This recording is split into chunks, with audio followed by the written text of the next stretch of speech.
सभी को सादर नमस्ते जी। मैं रेशमा राजेश लखानी MVDL की छात्रा PRN number 230110 subject MV12 part 2 उपनिषद, टॉपिक मुंडक उपनिषद का परिचय। मुंडक उपनिषद अथर्ववेद की शौनक शाखा से संबंध है। यह उपनिषद मुख्य रूप से 3 भागों में विभाजित है। इन भागों को मुंडक कहा जाता है। प्रत्येक मुंडक में 2-2 खंड हैं। संपूर्ण उपनिषद में कुल 64 मंत्र हैं। यह उपनिषद छांदोबद्ध में है, मुख्यतः कुछ अपवादों को छोड़कर। इसे मंत्र उपनिषद भी कहा जाता है क्योंकि यह मंत्र रूप में भी है। उपनिषद के मुंडक नाम की व्याख्या कई प्रकार से की गई है। इस उपनिषद में प्रतिपादित उपदेश और सिद्धांत तीखी छुरी के समान है। जो व्यक्ति उनका ग्रहण कर लेता है उसका मुंडन हो जाता है, अर्थात वह समस्त अज्ञान और अविद्या से मुक्त हो जाता है। दूसरी व्याख्या के अनुसार यह उपनिषद मुंडकों यानी सन्यासियों के लिए निर्मित है। सन्यासी का शीश मुंडन उसके सर्व त्याग का संसूचक है। केश रूप अज्ञान के निराकरण से मनुष्य ब्रह्म ज्ञान के योग्य हो जाता है।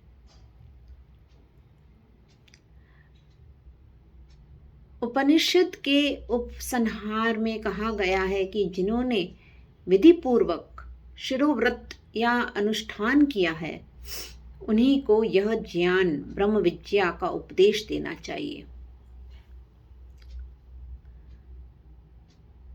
मुंडक उपनिषद में ग्रंथोक्त विद्या की आचार्य परंपरा का वर्णन भी है। यह विद्या ब्रह्मा जी से ऋषि अथर्वा को प्राप्त हुई। फिर अथर्वा से क्रमशः अंगिरस, भारद्वाज, सत्यवाह और अंगिरा ऋषि को प्राप्त हुई। अंगिरा ऋषि ने अधिकारी शिष्य जानकर महागृहस्थ शौनक को उनके प्रश्न के उत्तर में इस उपनिषद का उपदेश किया। मुंडक उपनिषद का प्रतिपाद्य विषय व्यवस्थित, गंभीर और उत्कृष्ट है। इसमें मुख्य रूप से ब्रह्म के स्वरूप और उसकी प्राप्ति के साधनों का विवेचन है। प्रथम मुंडक में अपराविद्या और पराविद्या के स्वरूप और फल का वर्णन है। अखंड अविनाशी परब्रह्म का ज्ञान कराने वाली विद्या पराविद्या कहलाती है, जिससे ऐहिक और आत्मोन्नति अनात्मा पदार्थों और उनकी प्राप्ति के साधनों का ज्ञान होता है।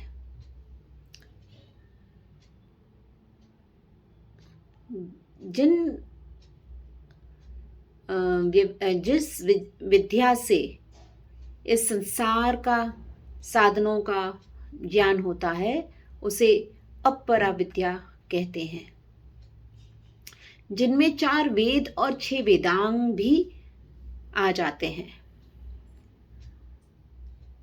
द्वितीय मुंडक में पराविद्या के विषय पर ब्रह्म का वर्णन है और उसके ज्ञान के साधनों का उल्लेख है। तदनुसार अक्षर ब्रह्म सत स्वरूप वरेण्य सर्वज्ञ सर्वविद अमृत और गुहाचर नाम वाला है। वह सब भूतों की अंतरात्मा है। अक्षर पुरुष से संपूर्ण चेतन अचेतन आत्मक जगत की उत्पत्ति हुई है। आत्मज्ञान के साधनों में प्रणव का सर्व अधिक महत्व है।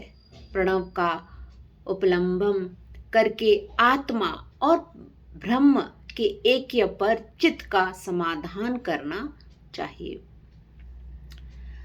तृतीय मुंडक में मुख्यतः आत्मज्ञान के साधनों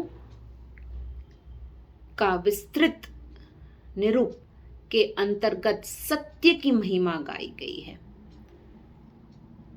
जिस सत्य से हम पर ब्रह्म का ब्रह्म ज्ञान और फलस्वरूप उस पर ब्रह्म के फलस्वरूप से मुक्ति की चर्चा की गई है। इस उपनिषद की वर्णन शैली अत्यंत उद्धत, हृदयहरणी और स्पष्ट है। इसकी भाषा सरल है, यद्यपि उसमें कई छांदस प्रयोग भी हैं। सुंदर उपमाओं और दृष्टांतों की छटा इसमें दिखाई देती है। इस उपनिषद में सांख्य दर्शन के कई तथ्यों के संकेत उपलब्ध होते हैं। धन्यवाद।